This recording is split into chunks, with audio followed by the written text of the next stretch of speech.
C'en est fini de la droguerie du marché. L'enseigne phare fermera ses portes à la fin du mois, laissant derrière elle de nombreux habitués venus dénicher la perle rare. On trouvait des choses qu'on ne trouvait pas ailleurs. Pour moi, c'est un drame. Mes parents étaient d'ici, mes grands-parents aussi.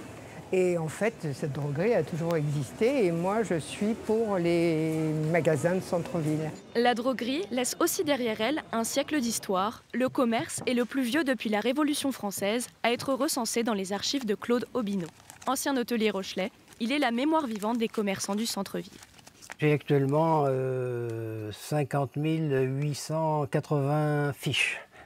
Elles sont toutes classées par rue et par numéro. Voilà. Au XIXe siècle, le 56 rue des Merciers était une pharmacie où l'on pouvait par exemple acheter des sangsues. La droguerie est apparue en 1909. Elle a été créée par Firmin Ricato, qui vendait également des huiles à la palisse. Ensuite, en 1946, on a la droguerie Yegen. Ensuite, c'est la famille Emmance, M. Fernand Emmance et son épouse qui ont tenu la droguerie. Et puis, depuis quelques années, c'est la famille Daigné. Pour Claude, il existe un commerce historique encore plus emblématique, la boutique de vélo tenue par la famille Chiasson.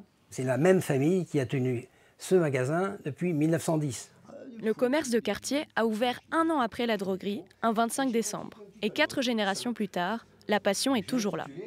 C'est toute une épopée, une aventure familiale. Il y a eu évidemment mon grand-père Gustave, il y a eu mon père, après il y a eu mon frère Mario. Après moi je suis arrivé à 14-15 ans, donner un coup de main. Après je suis resté, là ça fait 40 ans que je suis là. Et puis maintenant je suis associé avec mon neveu. À bicyclette, ça roule pour eux et pour les Rochelais, fidèles à cette entreprise familiale.